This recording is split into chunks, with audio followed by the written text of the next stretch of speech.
Hello there, it's earthmanbrick here, and today we're going to make the Necromunda corpse grinder. So I've set aside a whole bunch of parts. Oh, Poppy. She's on the squeaking fest. Yes, I hear you, you're very loud. Yes, come here. No? Oh, come on. Look, you're part of the show, you've got to come on. Right, I'm grabbing you. There we go. Come on, Poppy. Oh dear. Apparently she's camera shy now all of a sudden. Oh no. Defying expectations as always. Just run about wherever you like. Daft cat. Oh. And I'm going to talk about a few little bits and pieces that I've got here. So we've been using the caps from your tomato puree kind of tubes, as well as the saw blades that we've made previously from circular pieces of card, and then we use the rotary hole punch here to punch out holes all along the edges. There's a separate video on that. You can watch that for more detail and all the different methods of how we go about it. So I've got a few of them in there, along with some of these, which is our hazard stripes. And we've molded these up, and we are going to be decorated around because they're practically mandatory for Necromunda builds. So we'll be making plenty of those. But yes, we're also using some of the cogs from, well actually they were the wheel components from some of the TT combat kits, so just to help bulk it up. And I'll be adding a lot of these all in together to make the grinding mechanism, which should look good. And I'm also using a whole bunch of screws and things that I found in the street. So these will be all added in to the build. And there's also these. I'll talk about these in a separate video at some point when I go on to talking about Necromunda bases and such like. More on that in another time. And what else have we got here? Well, we're going to need a hell of a... Oh my goodness, Poppy, stop it! Stop it! You're being a menace! Yes, you daft cat. She's fled the scene of the crime. But yes, those hazard strips, as discussed before, here's a couple of Necromunda doorways I've molded up and added the chevrons to help make these things stand, because they wouldn't stand properly otherwise. And it also gives a nice little bit of detail as well. So yes, that's how we'll be using those ultimately. Also be adding like a, what is this? This is like a old Coke can or whatever it is. And we've just decorated it up with card and rivets. So that might be in the build. If not, it might just be used for some other thing.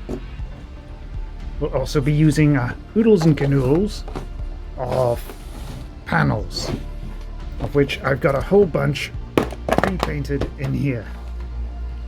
And as you can see, I've got lots of these little hexy ones, classic ones from the early old panels video. Lots of ones from molded old GW stuff, as well as all these, I think these were lids of ammo crates from one of the GW sets. The gift that keeps on giving, because you can use these quite easily as panels as well. So lots and lots of panels that we can use to decorate the build. And then to add usually the finishing touches, we have lots of wires and cables all saved up in here. So I just pick them out as and when I need to. If there's a big enough hole or gap in the build, you can usually just jam in some cables and have them going in one hole and into another, and then it adds a bit of detail as well as hiding your mistakes. Double win. So yes, I've not bothered to assemble any of it yet, and I've got 8 hours left to go on the dangerous scattered terrain challenge, so I'm going to be quickly adding a lot of this stuff together and just winging it for the most part. Be adding a lot of textured paint to try and cake up a lot of these bits.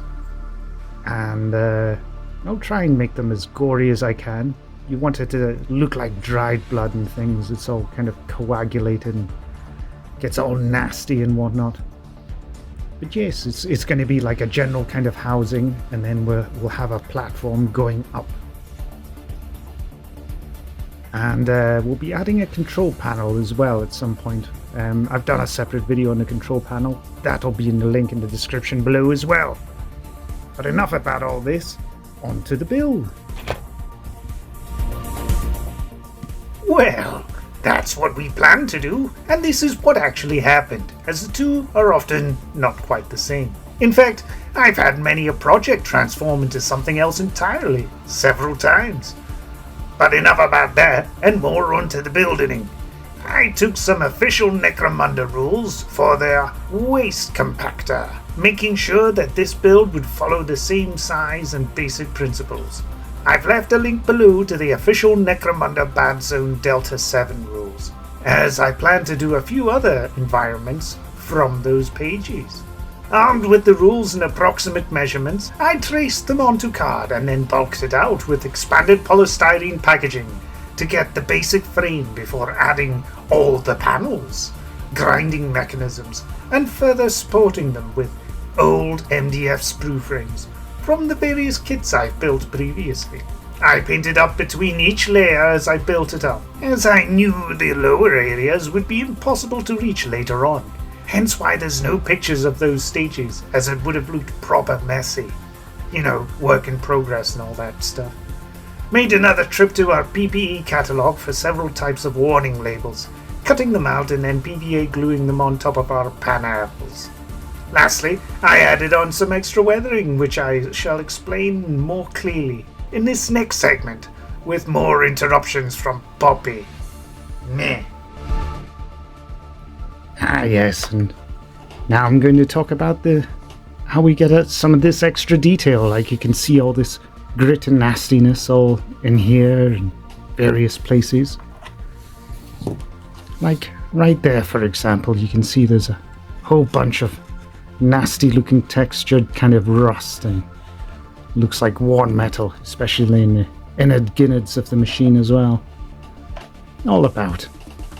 Gives it lots of detail that you can pick up quite easily when you're dry brushing. And the way we do that is just by making a homemade texture paint, which is just to take a small pot like this. This is an old dip container, PVA glue, and play sand. Although you can just grab sand off the beach, but the sand on the beach tends to be a lot more coarse, whereas this stuff is very fine, and you can buy a big sack of the stuff for like $5, and that's like a lifetime supply. And I use this to make textured paint, in which case you throw in the sand, the PVA, some paint, whatever color you want or need. It's going to be most complementary to your build, and bam, super easy stuff. So that's how we add texture. Oh, hello Poppy, little cat. She's saying hello. But I also like to talk about how we get some of these nice looking effects. Now a lot of this is just burnt sienna and various other browns just kind of loosely washed over. But what we also like to do is right on the trim, you can see it on these edges here, especially in the middle. Hello Poppy, yeah, just do your own thing. I'm not bothered.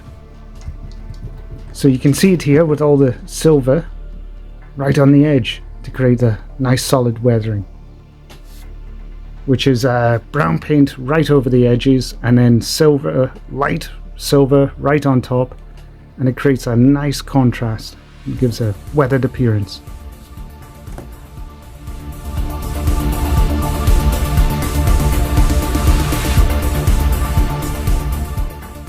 That's it all done. Here's a quick look at the interior details. They don't actually move or anything, as I don't fancy someone ruining the paintwork on my models, dropping them in. though Poppy says that it'd be an improvement. Nah, silly cat. I do plan to spruce it up at a later date, adding a pulley chain for loading up body bags full of corpses. But I think there's something like that may deserve its own video. Let me know if there's something you folks might be interested in seeing below. But that's all you're gonna get from me today, so I shall bid you good riddance.